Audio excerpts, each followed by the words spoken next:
राज्याच्या राजकारणामध्ये गेल्या काही दिवसांपासून ठाकरे बंधू एकत्र येणार असल्याची चर्चा रंगलेली आहे। उद्धव ठाकरे यांनी सुद्धा जनतेच्या मनात जे आहे तेच होईल असं सांगत संकेत दिले। यावरती आता राज्यातील राजकारणाचे चाणक्य म्हणून ओळखले जाणारे शरद पवार यांनी मोठं मत व्यक्त केलेलं आहे।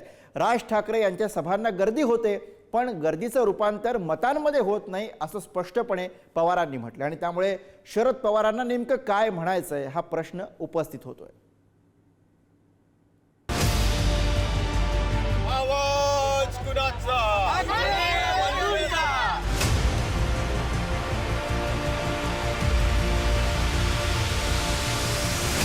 ठाकरे बंधूंचं काय ठरलंय? ते खरंच युती करणार का? कधी एकत्र येणार? हे प्रश्न अवघ्या महाराष्ट्राला पडलेत। त्याच पार्श्वभूमीवर ठाकरेंची शिवसेना मनसे संभाव्य युतीच्या चर्चांवर शरद पवारांनी मोठं वक्तव्य केलंय। राज ठाकरेंच्या सभांना गर्दी होते, मात्र मतांमध्ये परिवर्तन होत नाही असा टोला पवारांनी लगावलाय। मवियातील तिन्ही पक्षांनी स्थानिक स्वराज्य संस्थांच्या निवडणुकी एकत्र लढवाव्यात। माझा अनुभव असा सांगतो, राज ठाकरेंच्या सभांना गर्दी होते, मात्र मतं मिळत नाहीत। मात्र उद्धव ठाकरेंना गर्दीचं परिवर्तन मतांमध्ये करण्यात यश येतं। इतिहास असा आहे की 14 असो, 17 असो किंवा 19 असो, महाराष्ट्राच्या मनात काय आहे त्याच्यापेक्षा उद्धव ठाकरेंच्या मनात काय आहे इम्पॉर्टंट आहे। कारण महाराष्ट्राच्या मनात वेगळं असतं आणि उद्धव ठाकरेंच्या मनात वेगळं असतं। आमचं 2 वेळेला तोंड पोळल्या गेलेलं आहे आणि चांगलंच पोळल्या गेलेलं आहे। त्यामुळे आम्ही ताकी फुंकून पिणार आहोत। जोपर्यंत एखादा ठोस प्रस्ताव सन्माननीय राजसाहेबांकडे येत नाही तोपर्यंत त्याच्यावर निर्णय त्यांना घेता येणार नाही। बघा, कोण काय मागच्या गोष्टी खाजवत बसल्यात त्यात काय मला इंटरेस्ट नाही। ज्याला सकारात्मक पाऊल टाकायचं आहे तो मागे वळून पाहत नाही। आम्ही मागे वळून पाहत नाही, लक्षात घ्या। आम्ही अजिबात मागे वळून पाहत नाही, आम्ही भविष्य पाहतो। आमची भूमिका स्पष्ट आहे की भविष्याकडे पहा। हिंदी मध्ये एक म्हण आहे, कब बाप मरेगा आणि कब बैल बटेंगे।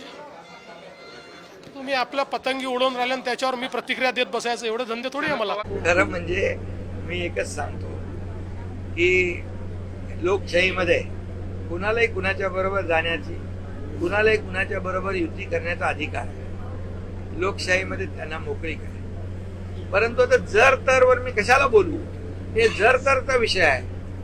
काही ठोस असा निर्णय झाल्यानंतर मी माझी प्रतिक्रिया देईन। विधानसभा निवडणुकीत महाविकास आघाडीची धुळधाण उडाली, तेव्हापासून तिन्ही पक्षांची एकजूट फारशी दिसलेली नाही। अशातच ठाकरेंची शिवसेना आणि मनसे एकत्र येण्याच्या चर्चा जोर धरू लागल्यात। त्यामुळे महाविकास आघाडीचं भविष्य काय असा प्रश्न उपस्थित होतोय।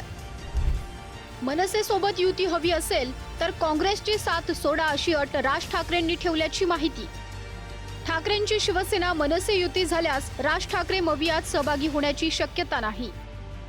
भावाची साथ हवी असल्यास उद्धव यांना काँग्रेसचा हात सोडावा लागेल। काँग्रेसची साथ सोडल्यास मुस्लिम मतं हातून जाण्याची ठाकरेंच्या शिवसेनेला भीती। मी त्याचं स्वागत करीन, ते माझ्याही मनात तेच आहे। आले तर आनंदाचे आहे ना। कुठल्याही 2 संघटना जर महाराष्ट्राच्या हितासाठी एकत्र येणार असतील आणि तो त्यांचा विषय ना, शेवटी एका सशक्त लोकशाहीमध्ये कोणी कोणाबरोबर काम करायचं हा त्यांचा अंतर्गत विषय। कशाला राज ठाकरेंचा जर महाविकास आघाडी किंवा ठाकरेंबरोबर उद्धवजींबरोबर एकत्र येणार असेल तर का नाही आम्ही स्वागत करणार। सन्माननीय राजसाहेब देखील हे खंदे राजकारणी आहेत आणि मला विश्वास आहे ते योग्य तो निर्णय घेतील। राजसाहेबांचं स्पेशली महानगरपालिकांना घेऊन, शहरांना घेऊन त्यांचा जो विचार आहे, त्यांचे जे विजन आहे ते विजन नक्कीच एक चांगलं विजन आहे आणि असं विजन हे महायुतीसोबत असावं असं माझ्यासारख्या एक लहान कार्यकर्त्याला वाटतं, म्हणून त्यांनी आमच्यासोबत यावं अशी आमची इच्छा आहे।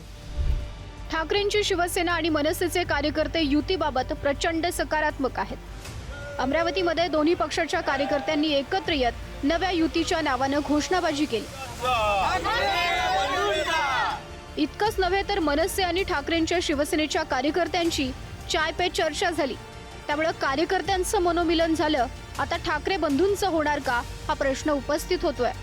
बाकीच्या राजकीय पक्षांनी ठाकरे नावाचा आणि ठाकरे ब्रँडचा आजपर्यंत वापर केला. आता हे दोन्ही जर ठाकरे एकत्र आले तर हे बाकीच्या पक्षांना आणि बाकीच्या मोठमोठ्या नेत्यांना त्याची जागा आणि त्याची लायकी दाखवून देईन. हा ठाकरे ब्रँड या महाराष्ट्रातील जनतेला आता असं वाटते की हे दोघं एकत्र यावे, परंतु हा निर्णय राजसाहेबांनी आणि उद्धवजींनी घ्यायचा आहे. आणि तो निर्णय जर झाला तर या महाराष्ट्रात फक्त ठाकरे ठाकरे ठाकरे. संपूर्ण महाराष्ट्राला हिंदू हृदय सम्राट श्री सन्माननीय बाळासाहेबजी ठाकरे यांच्या विचारांची आणि यांच्या विचारांचा वारसा पुढे नेणारे हे दोघंच बंधू आहेत.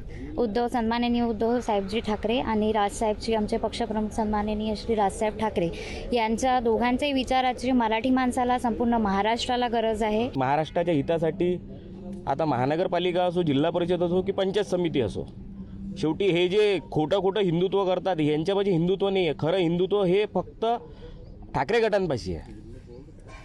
आणि ठाकरे बंधू जेव्हा एकत्र येईन ना तेव्हा हे कुठलाच पक्ष कुठलाच राहणार नाही.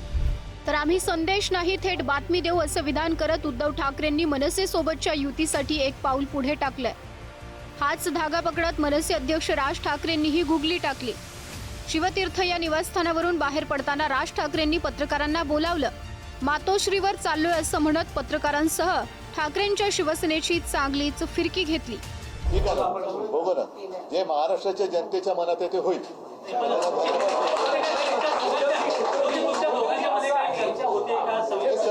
मी तुम्हाला एका वाक्यात सांगितलेलं आहे, त्याच्याबद्दल बाकीचे जे काही बारकावे आहेत ते आम्ही बघतोय. माझ्याकडे शिवसैनिकांच्या मनात कुठेही संभ्रम नाही. आणि जे काही त्यांचे सुद्धा सैनिक एकमेकाच्या आमच्या संपर्कात आहेत त्यांच्याही मनात संभ्रम नाही. तर माझं म्हणणं की संदेश वगैरे देण्यापेक्षा आम्ही जी काय बातमी द्यायची ती बातमी.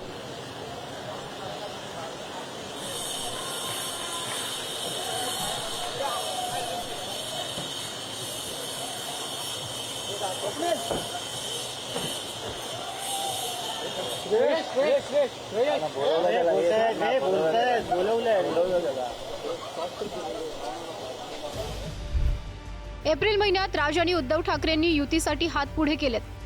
मात्र युतीच्या प्रस्तावावरून गेल्या 1.5 महिन्यांपासून घोडं अडलेलं होतं. दरम्यान दोन्ही भावांकडे एकमेकांचे नंबर आहेत, ते बोलू शकतात अशी स्पष्ट भूमिका अमित ठाकरेंनी मांडली. दोन्ही भावंडांचे एकमेकांना फोन झाले सुद्धा असतील असं भुवया उंचावणारं विधान राऊतांनी केलंय. महाराष्ट्राच्या मनात आहे तेच होईल असं विधान करत उद्धव ठाकरेंनी युतीचे स्पष्ट संकेत दिलेत. तर मातोश्रीवर चाललो अशी राज ठाकरेंनी गुगली टाकल्यानं युतीबाबत काही शिजतंय का हा प्रश्न उपस्थित होतोय. श्रेयस सावंत, पुढारी न्यूज.